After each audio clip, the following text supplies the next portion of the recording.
क्योंकि मैंने कुछ प्रोटेस्टर्स को जो कि गटर छाप अनैतिक अश्लील बिहेवियर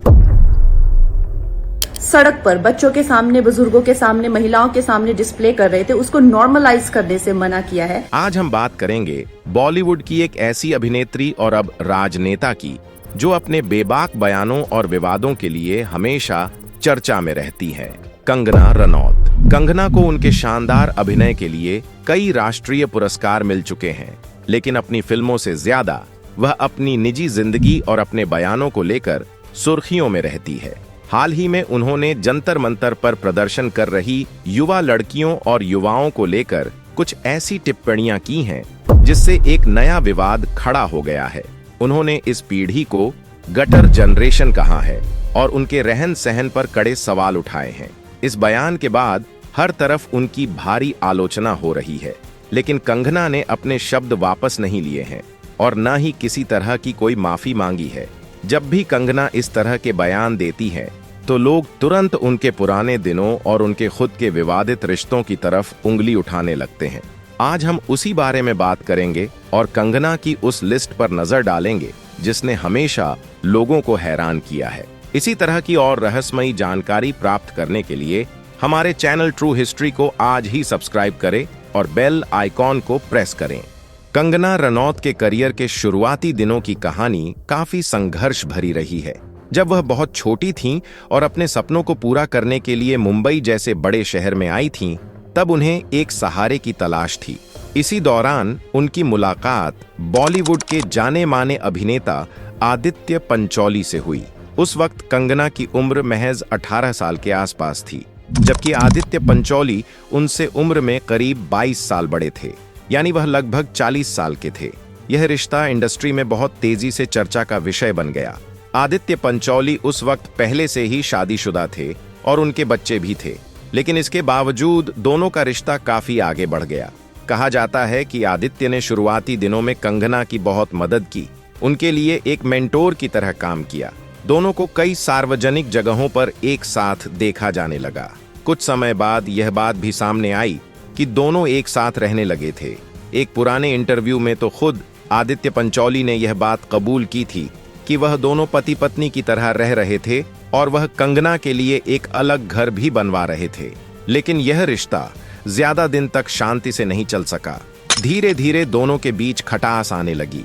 कंगना ने बाद में आरोप लगाया कि आदित्य उनके साथ बहुत बुरा व्यवहार करते थे और उन्हें मानसिक रूप से काफी परेशान करते थे। बात इतनी बिगड़ गई कि भाई अगर तुम पुलिस के पास जाओगी तो तुम्हारा जो भी छोटा मोटा नाम है, जो भी एक आधी फिल्म रिलीज हुई है, कि दोनों का रिश्ता हमेशा के लिए खत्म हो गया और यह विवाद कानूनी नोटिस तक भी पहुंचा। यह कंगना की जिंदगी का पहला सबसे बड़ा विवाद था जिसने उन्हें पूरी तरह से बदल कर रख दिया। आदित्य पंचोली से अलग होने के बाद कंगना अपने करियर पर ध्यान देने लगी। इसके बाद उनकी जिंदगी में अभिनेता अध्ययन सुमन की एंट्री हुई। अध्ययन सुमन जाने माने अभिनेता शेखर सुमन के बेटे हैं। कंगना और अध्ययन की मुलाकात राज 2 फिल्म की शूटिंग के दौरान हुई थी। फिल्म के सेट पर काम करते करते दोनों एक दूसरे के करीब आ गए और उनका अफेयर शुरू हो गया। शुरुआती दौर में दोनों बहुत खुश नजर आते थे, लेकिन यह रिश्ता मुश्किल से 1 साल ही टिक पाया। इन दोनों का ब्रेकअप बहुत ही बुरे और कड़वे मोड़ पर खत्म हुआ।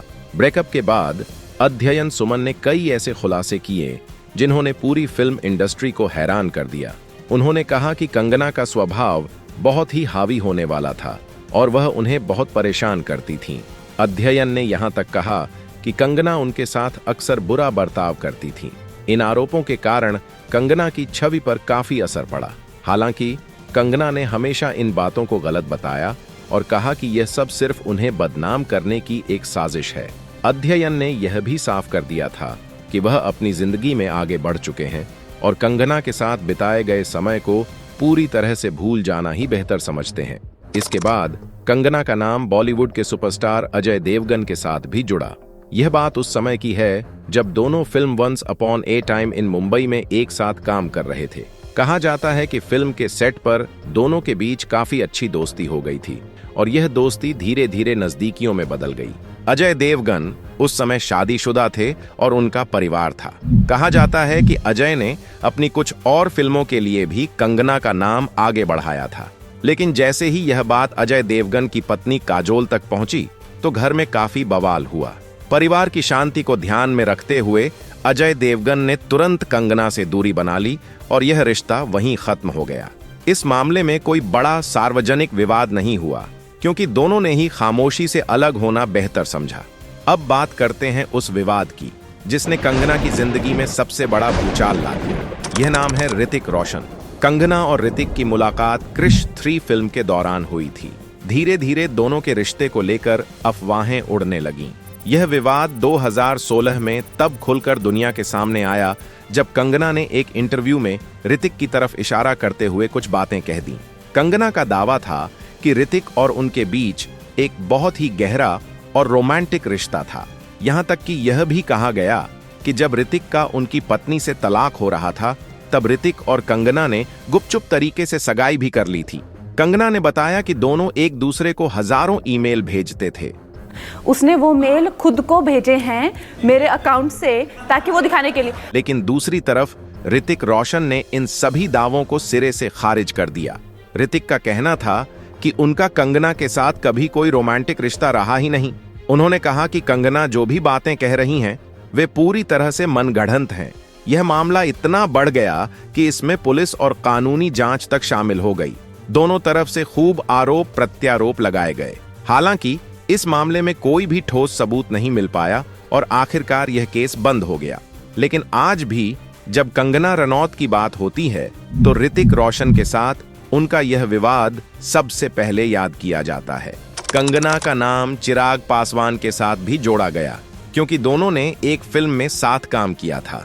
हालांकि बाद में कंगना और चिराग दोनों ने साफ किया कि उनके बीच कोई रोमांटिक रिश्ता नहीं है और वे सिर्फ बहुत अच्छे दोस्त हैं।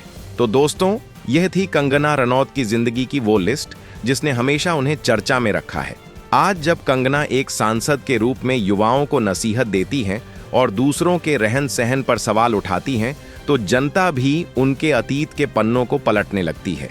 हर इंसान का अपना एक अतीत होता है, लेकिन जब आप सार्वजनिक जीवन में दूसरों पर उंगली उठाते हैं तो लोग भी आप पर सवाल जरूर करते हैं। आपको हमारी आज की यह पेशकश कैसी लगी, हमें जरूर बताइएगा।